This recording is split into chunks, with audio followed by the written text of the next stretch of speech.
출애굽기 22장 1절에서 5절. 사람이 소나 양을 도둑질하여 잡거나 팔면 그는 소 한 마리에 소 5마리로 갚고 양 한 마리에 양 4마리로 갚을지니라.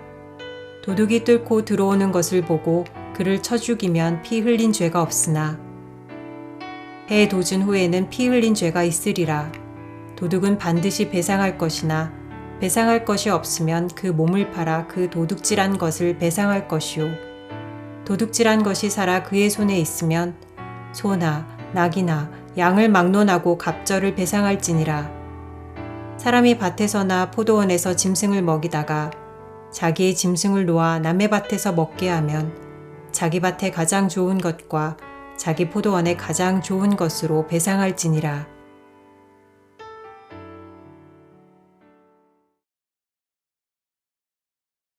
여러분 얼마 전에 좀 희한한 일 하나가 있었습니다.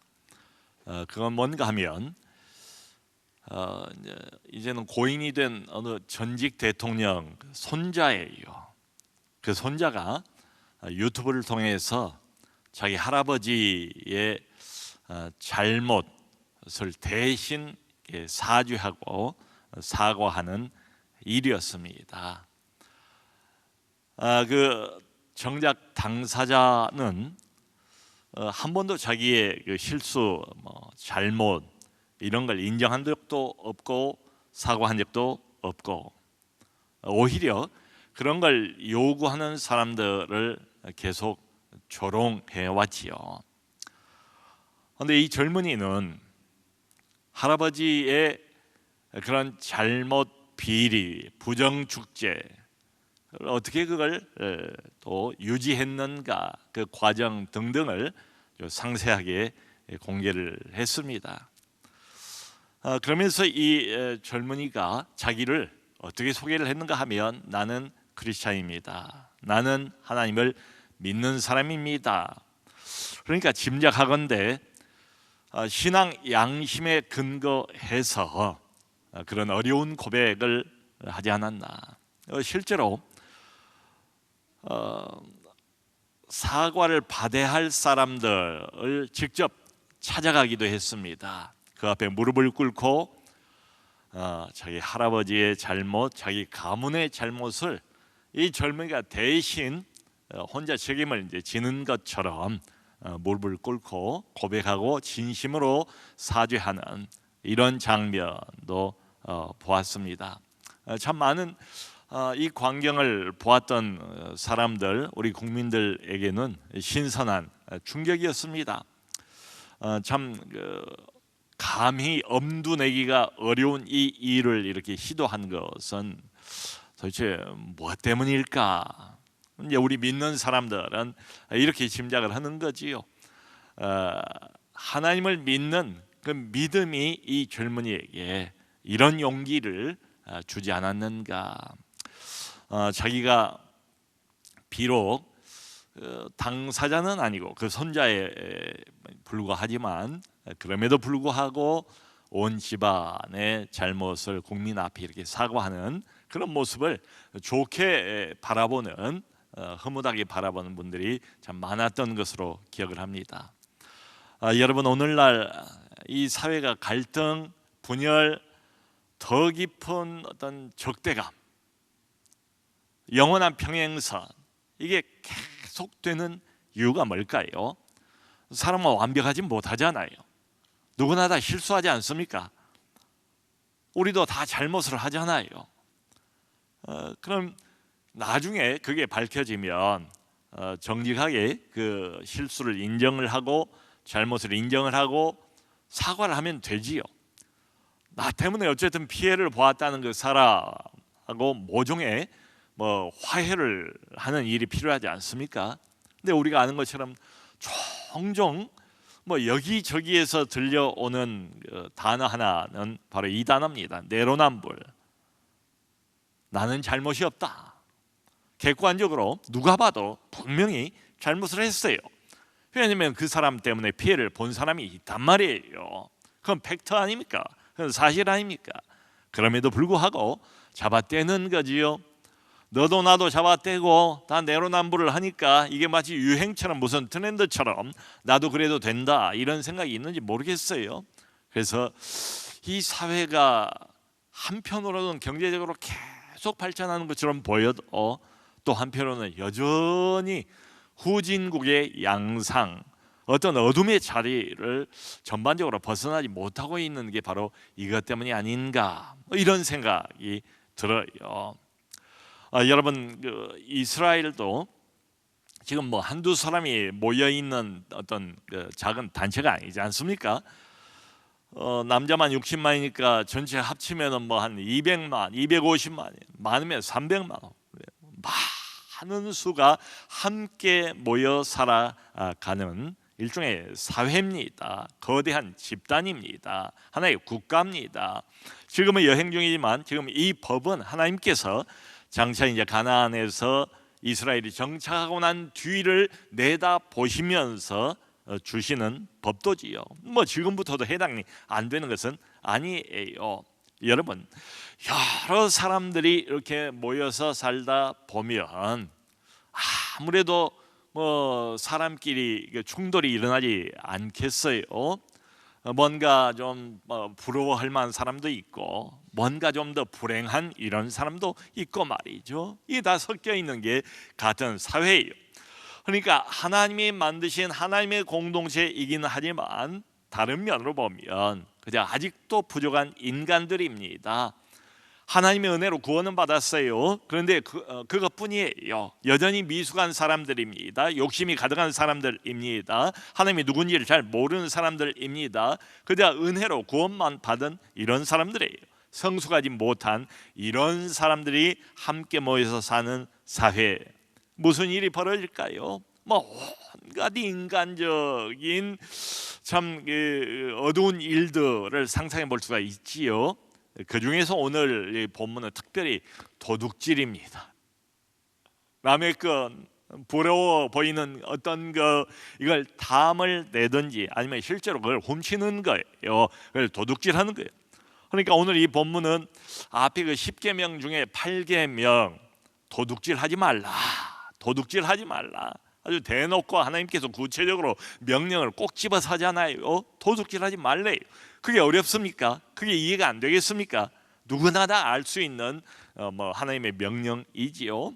그 도둑질하지 말라는 그 명령에 대한 제반사항이랄까요? 세부 법들을 하나님께서 제정해 놓으신 그런 내용들이에요. 아주 자세하게 말씀을 하십니다. 자, 여러분, 시대 간격은 수천 년 간격이 있습니다만은 오늘날 이 사회나 당시의 그 사회나 다른 사람의 것을 욕심내고 때로는 훔치고 도둑질하고 이런 일들이 오늘 우리 사회에도 필비된 날이면 날마다 뉴스를 타는 게 뭡니까?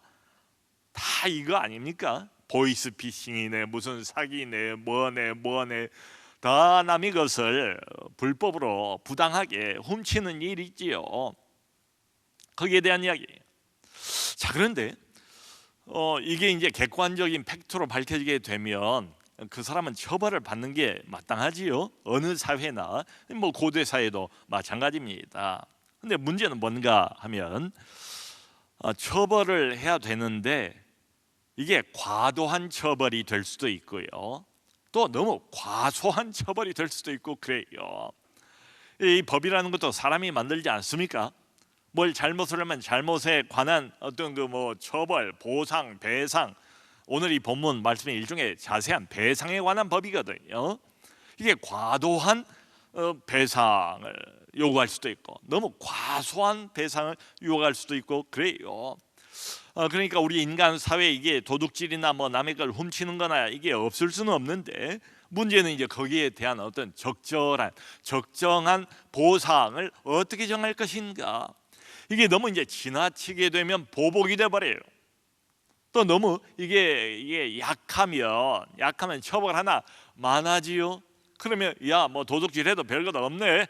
남의 거 뜯어 먹어도 별로 이게 어려운 것 없네. 그러면 점점 더 무질서한 이런 사회로 바꿔지고 말 거예요. 여러분, 이런 생각 혹시 안 드십니까?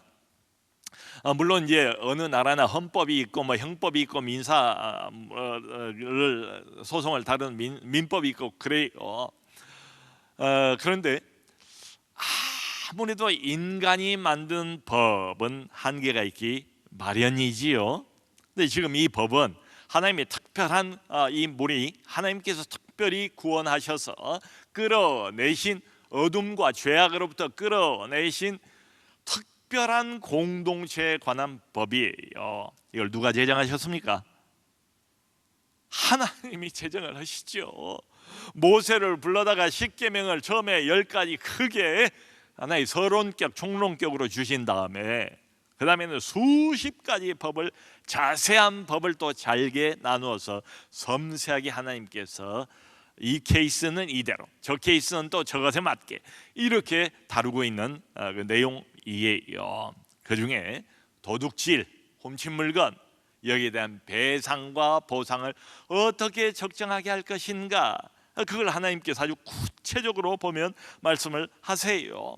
그러니까 하나님께서 이 말씀을 하실 때 이제 배상법인데 우리가 짐작해 볼 수 있죠. 실제가 그래요. 이렇게 보면 손해를 끼친 사람도 하나님이 생각하시고 손해를 당한 사람도 하나님이 물론 생각을 하시고, 또 그것만이 아니에요.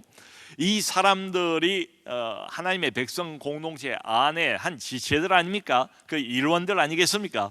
그러니까 이 일로, 이 판결로, 이 배상법으로 인해서 이것의 실행과 실천으로 인해서 나타나게 될 어떤 이 사회의 어떤 분위기, 끼칠 영향, 파급 효과, 이런 것들까지를 우리 하나님께서 종합적으로 고려하시지 않겠어요?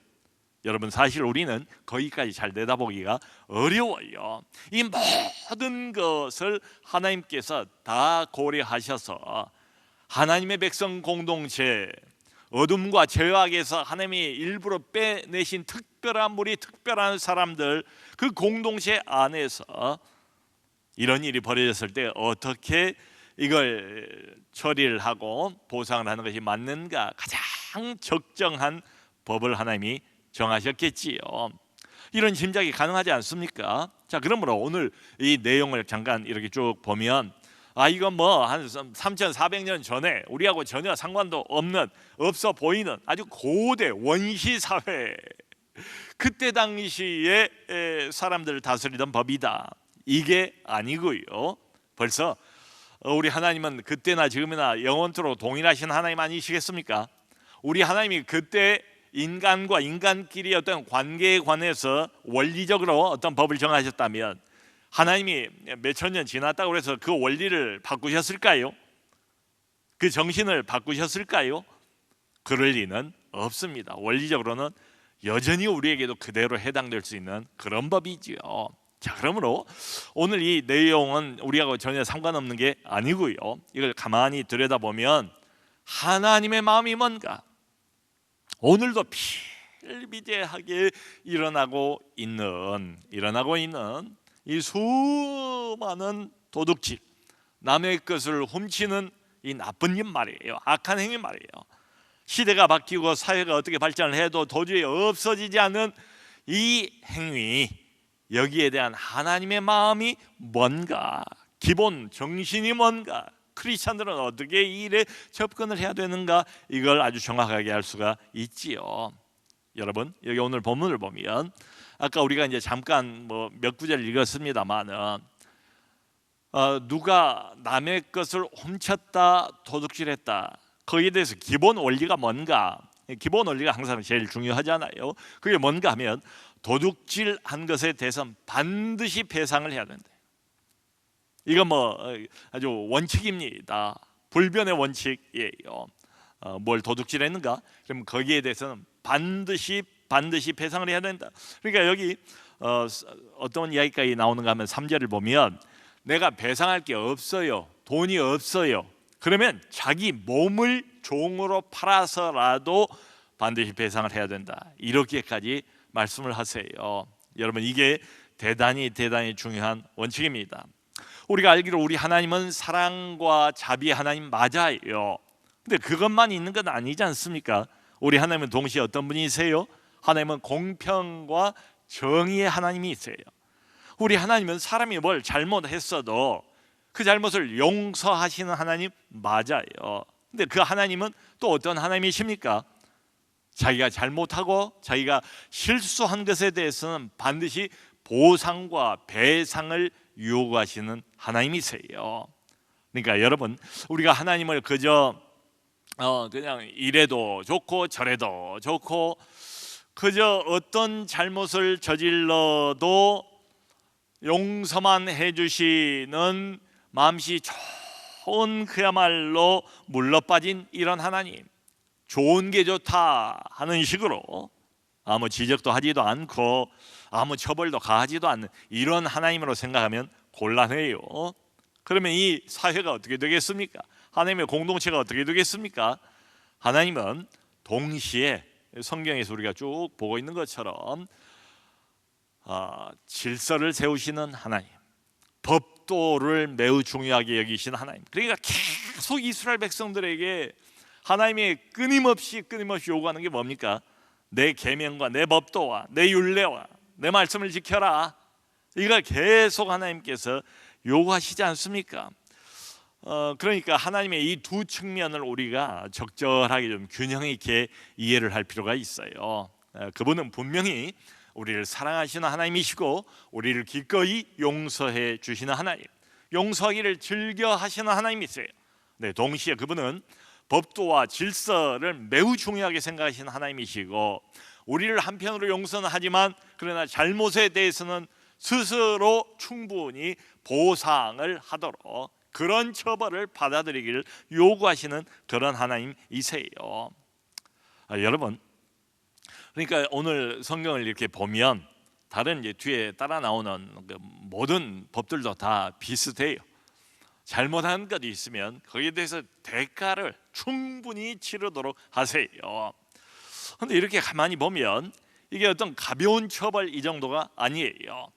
그러니까 우리 하나님이 인간을 아시잖아요. 나를 아시잖아요.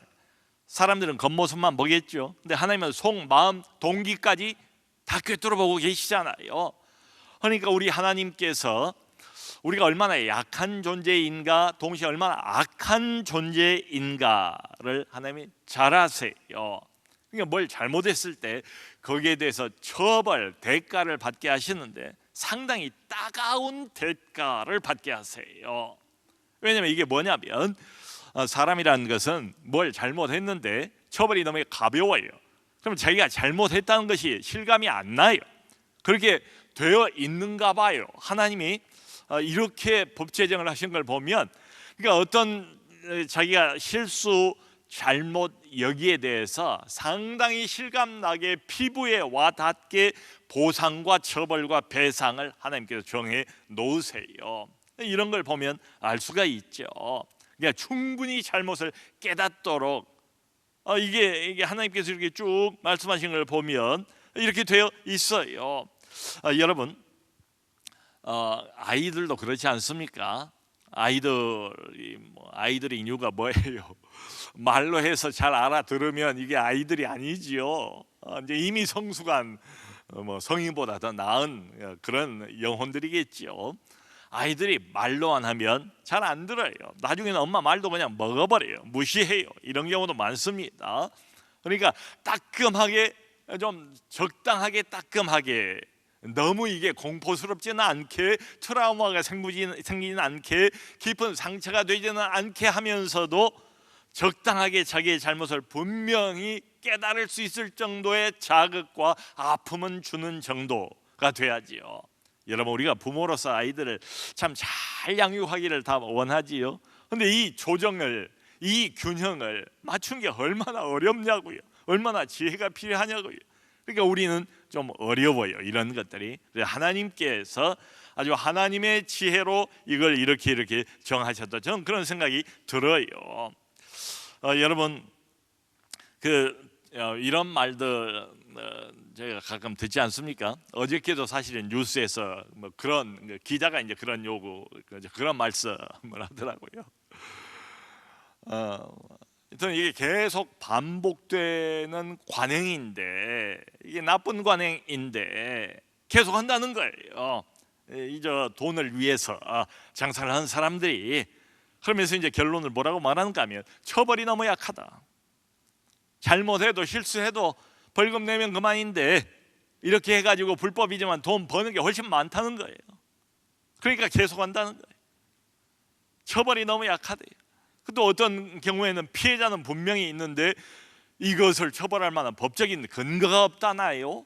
그래서 그냥 피해를 끼치면서도 내로라 하고 뻔뻔스럽고 오히려 큰 소리를 치고 이런 일들이 얼마나 많습니까? 참 이렇게 생각을 해보면 이 전제가 뭔가, 이제 이 법을 보면 상당히 따끔하게 하나님께서 말해 처벌을 배상을 요구를 하신단 말이에요. 이 전제는 뭐냐? 구원은 받았지만 여전히 우리 안에 뿌리 깊은 죄성이 아주 깊이 박혀 있다는 걸 하나님이 너무나 잘 아세요. 그 죄성이라는 건 말로 안 됩니다. 그 죄성 때문에 결국은 남의 거 훔치고 남의 거 도둑질하고 억지로 남의 걸 빼앗고 그러잖아요. 그러니까 아주 따끔하게 정신이 번쩍 들게 하나님께서 이런 법들을 제정을 해 놓으셨어요.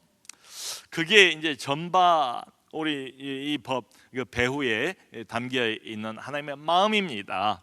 여러분, 다윗이 참 위대한 신앙의 인물 맞지요? 다윗이 내 마음에 든다고 하나님이 그렇게 이야기를 하신 장면도 있지 않습니까? 그럼에도 불구하고 다윗이 그 밧세바 사건을 저지르고 난 뒤에 어떻습니까? 나단이 와가지고 그제서야 지적을 하니까 깨닫게 돼요. 다윗이 자기의 잘못을, 눈이 번쩍 뜨였어요. 하나님 앞에서 내가 얼마나 큰 죄를 지었는가를 그때 깨닫게 됩니다. 근데 나단이 바로 그 말을 하거든요. 다윗을 향해서 당신의 죄를 여호와께서도 이미 용서하였다. 근데 여러분, 용서는 했는데 그 뒤로 다윗의 인생은 어떻게 변합니까? 다윗의 가정은 어떻게 변합니까? 다윗과 밧세바 사이에 낳은 아이가 죽지요. 그렇게 금식하면서 매달려도 하나님이 살려두지 않아요. 죽이세요. 그리고는 어떻게 됩니까? 바로 뒤이어서 나온 이야기가 다윗 집안에 마치 몰락의 그림을 보는 것 같아요. 큰아들 암논, 그 이복 누이 다말과의 그 사건, 그걸로 인해서 압살롬이 큰형 암논을 죽이고 압살롬도 나중에 결국 죽임을 당하고 나중에는 아도니아까지 집안이 그냥 쑥대밭이 되는 것처럼 보이지 않습니까? 이 모든 게 뭡니까? 다 어디서부터 시작이 됐습니까? 다윗의 밧세바와의 큰 범죄로부터 시작이 되죠. 여러분, 이런 거 보면 하나님께서 우리를 용서하신 건 맞아요. 용서하시는 하나님 맞아요. 그런데 거기서 끝나지 않습니다. 용서는 하셨지만 자기가 잘못한 것을 충분히 깨닫도록, 충분히 느끼도록, 충분히 그 아픔을 느끼면서 회개하고 돌이키도록 그렇게 유도해 가시는 그런 하나님이세요. 그냥 말로 내가 용서했다, 그리고 모든 게 다 끝, 이게 아닌 하나님이다. 우리가 이걸 기억할 필요가 있어요. 자, 그래서 여기 이제 구체적으로 이렇게 나옵니다. 어떤 사람이 소를 훔쳤습니까? 그러면 소 한 마리를 훔쳤으면 5마리를 내놓아라. 양 한 마리를 훔쳤으면 양은 4마리를 배상을 해라. 여러분, 이게 만만한 그 법이 아니에요. 요즘 소 한 마리가 한 700여만 원 된답니다. 700만 원. 근데 5배를 더 해보세요. 소 한 마리 훔쳤다가 그게 들키면 어디 가서 시장에서 내가 팔아먹고 700만 원을 얻었어요. 근데 발각이 났어요. 들키면 배상을 어떻게 해야 된다고요? 3,500만 원을 내놔야 돼. 그러면 700만 원 팔고 어떻게 됩니까? 2,800만 원 손해예요. 안 그렇습니까? 이게 이 적은 액수가 아니잖아요. 자, 그런데 참 흥미로운 것은 또 소는 5배, 양은 4배. 왜 이렇게 차이를 두실까? 여러분, 왜 하나님께서 4배, 5배로 굳이 이렇게 차이를 두실까요? 생각을 해보세요. 가만히 보면 양은 덩치가 작잖아요. 소는 덩치가 훨씬 더 크지 않습니까? 뭐 양의 한 10배 정도 될지도 모르겠어요. 소란 동물이 얼마나 거대한 짐승입니까? 그러니까 양을 훔치는 것은 어떻습니까? 훔치려고 하는 사람이 이게 볼 때 양 훔치기는 쉬워요. 작으니까 동물이 뭐 보자기에 쌓아와서 되기도 하고 내 품에 이렇게 감싸 안고 사람들 안 볼 때 얼른 이게 가지고 나와도 되고 말이지요. 쉬운 것처럼 느끼잖아요. 근데 소는 나보다도 훨씬 덩치가 큰 동물이에요. 이걸 훔치려면 상당히 사전에 계획을 해야 됩니다. 작전을 짜야 됩니다. 그리고 모든 것을 다 치밀하게 고려를 해야 소를 훔칠 수가 있어요. 자, 여러분, 도둑이라고 해도 같은 도둑이 아니다. 하나님이 보실 때는 말하자면 도둑질을 하는 도둑놈이라고 해봅시다. 뭐 이 놈을 써서 좀 그렇습니다만은 흔히 우리가 그렇게 이야기를 하니까 도둑님이라고 하기는 그렇잖아요. 어쨌든 이 도둑씨의 그 마음에도 악한 의도인데 남이 그걸 훔치려고 하니까 양이든 소든 뭐 다 악한 의도 아니겠습니까? 근데 하나님께서 이 악한 의도에도 정도 차이가 있다는 것을 내다보시는 거지요. 이게 작은 양 한 마리, 그보다 작은 뭐 오리 한 마리 이거 훔치는 것보다 거대한 짐승 소를 훔치기 위해서는 훨씬 더 악한 마음과 악한 심보와 아주 강한 악한 의지가 끝까지 동원이 돼야 이 일이 가능하다는 걸 하나님이 보신 거예요. 그러니까 악한 심보와 악한 의도가 그만큼 강한 사람은 그만큼 더 적어도 5배 이렇게 하나님께서 차별을 두시는 것을 볼 수가 있습니다.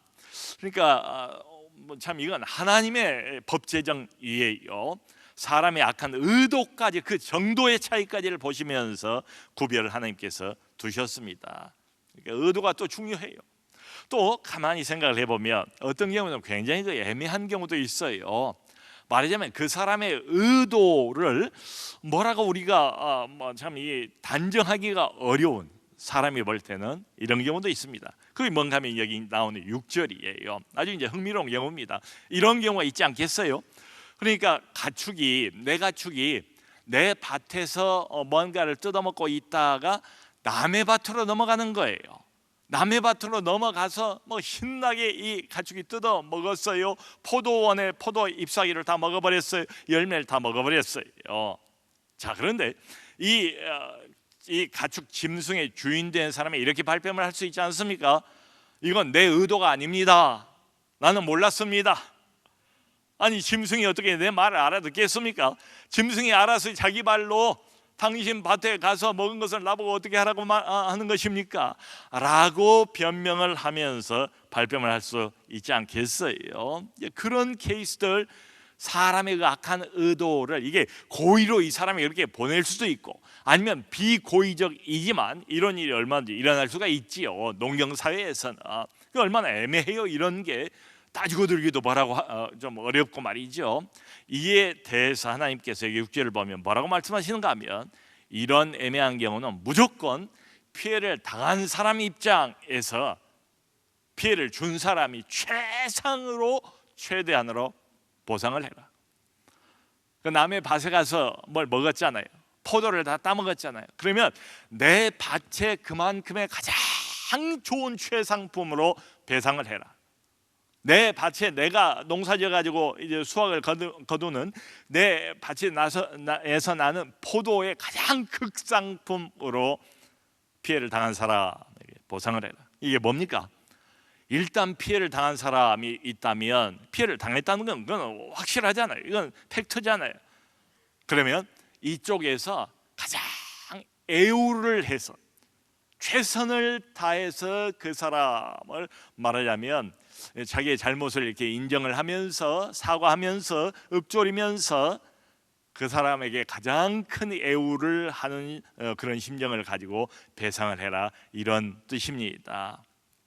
여러분, 참 이 몇 가지만 이렇게 보아도 오늘 이 시대에 소위 손해를 끼친 사람, 이렇게 저렇게 남의 것을 훔치는 사람, 도둑질하는 사람, 그리고는 내로라 하는 사람, 그러면서도 뻔뻔한 사람, 그렇게 많은 사람에게 피해를 주고도 나는 아무 잘못 없다고 그렇게 발뺌을 하는 사람, 이런 사람들이 얼마나 많습니까?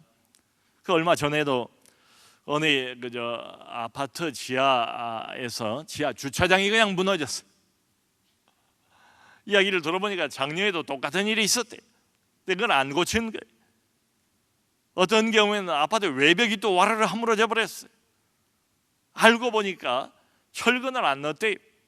얼마나 위험합니까? 생명하고 관련이 되잖아요.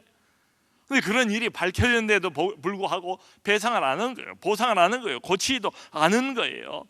참 이런 경우가 얼마나 이 땅에서 비일비재한가.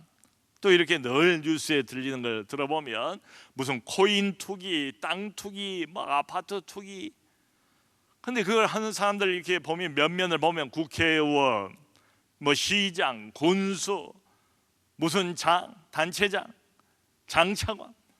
그러니까 높은 자리에 있는 이 도둑들, 안 그렇습니까? 그리고는 그야말로 지위와 세력을 가지고 내로라 하는 많이 배운 도둑들. 그러면서도 나는 잘못 없다라고 이야기하는 이런 사람들이 우리 주변에 얼마나 많은가. 만일 그런 사람들 중에서 한 10%만, 한 20%만 자기의 잘못을 정직하게 인정하고 사과할 줄 알고 배상하려고 마음을 먹는 사람들이 있다면 이 나라가 훨씬 지금보다 더 나아지지 않았을까, 그런 생각이 들어요. 성도 여러분, 한 걸음만 더 나가 생각을 해보면 그저 높은 자리에 앉아있는 사람들 뿐입니까? 특별한 위치를 가지고 특별한 세력을 갖고 있는 이런 사람들만 해당이 됩니까? 아니지요. 바로 우리가 살아가는 삶, 우리의 어떤 현재의 삶의 현장, 비일비재하게 우리 안에서 일어나고 있는 일들입니다. 제가 어제 며칠 전입니다. 어제 이게 어젠가 그젠가 들어가는데 아파트 동이 있잖아요. 동마다 이게 딱 들어가는 현관이 있지 않습니까? 그 현관 게시판에 누가 A4 용지로 손으로 글씨를 써서 붙였어요. 내용을 이렇게 보니까 이런 거예요. 9월 며칠 몇 시경 자기 차 넘버를 이야기를 하고 자기 차 앞부분 범퍼를 어떤 차가 꽝 하고 부딪혀서 이게 망가졌다는 거예요. 근데 전화번호 하나 남기지 않고 이거 이제 도주를 한 거예요. 말하자면 이 주인 이야기는 그러므로 그 사람은 즉시 자진해서 이야기를 알려달라. 만일 그렇지 않으면 CCTV를 자세하게 확인을 해서 고발 조치, 뺑소니범으로 고발 조치를 하겠습니다. 짐작한데 아마 이제 그 사람은 이 같은 어떤 아파트 단지에 살고 있는 어떤 이웃, 참 씁쓸하더라고요. 같은 지역, 같은 이유 안에서도 이런 일들이 일어나고 있는 게 오늘 우리의 현실이구나. 남의 차를 그렇게까지 상하게 했으면 쪽지 하나라도 남겨놓고 그리고 뭐 뒤처리를 하는 게 마땅하지요. 배상을 해주는 게 상식 아닙니까? 그런데 여러분, 또 그런 일만 있는 것은 아니에요. 어떤 성도님 이야기를 들었는데 이런 겁니다. 자기 밑에 층에 한 사람이 이사를 왔대요. 얼마 전에. 그런데 이 사람이 대단히 그 까다로운 사람이라는 걸 금방 알겠더래요. 왜냐하면 여러분 요즘에 뭐 무슨 택배 물건 뭐 쿠팡에서 오고 뭐 어디에서 오고 물건이 늘 집집마다 뭐 한두 개는 있지 않습니까? 근데 가다 보면 종종 그 집에 나온 물건에 뭐가 붙어 있는가 하면 반품, 또 며칠 있다가 또 반품, 계속 반품이 나와서 이 집 주인이 대단히 까다로운 사람이구나, 만만치 않은 사람이구나. 근데 이 사람이 밑에서 그러니까 어느 날 그 포스트잇에다가 뭐 글자를 몇 자 써가지고 붙였더래요. 내용인즉슨 뭔가 하면 위에서 나는 발소리가 너무 커서 회방이 되고 방해가 되므로 좀 조용히 해주시기를, 이런 거예요. 그러니까 이제 이걸 보고 그 이제 성도님께서 처음에는 기분이 몹시 상하고, 아니 우리 가정에 무슨 그 어린 애가 있는 것도 아니고 다 성인들인데 무슨 소리가 난다고. 그리고 사실은 주말만 되면은 거기 뭐 청소년들이 살고 있는지 그냥 시끄러운 음악을 수시간 뭐 그냥 이 동네가 들썩일 정도로 이제 이러는 거예요.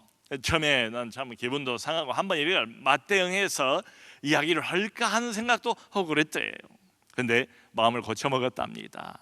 일단 이 사람들이 그렇게 매일같이 어려움을 겪고 회방이 된다고 하니 그러면 우리가 조금 더 주의를 해보자. 할 수 있는 대로 뭐 피해자가 그렇게 이야기를 하니까 하소연을 하니까 우리가 한 번 더 좀 주의를 하자고 하나가 더 있었대요. 뭔가 하면 우리 교회의 교패가 그 문에 자기 대문에 딱 걸려 있는 거예요. 그 생각이 나더래요. 그래서 결정을 그렇게 하고 가족들하고도 그렇게 하기로 마음을 먹고 몇 개월을 지금까지 아무 어려움 없이 지내고 있다, 이런 이야기입니다. 성도 여러분, 자, 이런 일들은 얼마든지 우리가 살아가는 이 현실에서 비일비재하게 터져 나올 수 있는 그런 일들입니다. 우리 중에 아무도 완벽한 사람은 없습니다. 다 실수합니다. 다 잘못합니다. 때로는 고의가 아닌데도 우리가 상대방에게 손해를 끼친 일이 있고 피해를 끼친 일이 있습니다. 자, 그런데 원리는 뭔가 하면 일단 나 때문에 상대가 어떤 피해를 보았다면 최대한 마음을 담아서 진심으로 그것을 보상하라는 게 하나님의 명령입니다. 이게 오늘 우리가 예수 믿는 크리스찬으로서 해야 될 일입니다. 달리 빛이 아니고 달리 소금이 아니에요. 많은 사람들은 될 수만 있으면 내가 피해를 줘놓고도 내가 손해를 안 보려고, 내가 피해를 당하지 않으려고 몸을 사기지 않습니까? 숨지 않습니까? 거짓말하지 않습니까? 변명하지 않습니까? 둘러대지 않습니까? 근데 너희들은 누구냐? 너희의 하나님 전능자나 여호와가 너희들은 이 땅에서 좀 다르게 살기를, 소금으로 빛으로 살기를. 그래서 사람들이 보고 저 사람 좀 다르다, 저 사람은 왜 저러지 궁금한데 알고 보니까 교패가 붙어. 역시 그래도 예수 믿는 사람, 교회 다니는 사람이 다르구나. 모쪼록 이 원리를 삶에 적용하셔서 하나님의 의를 이루시고 하나님의 이름을 높이는 우리 모두가 될 수 있기를 주님의 이름으로 축원합니다.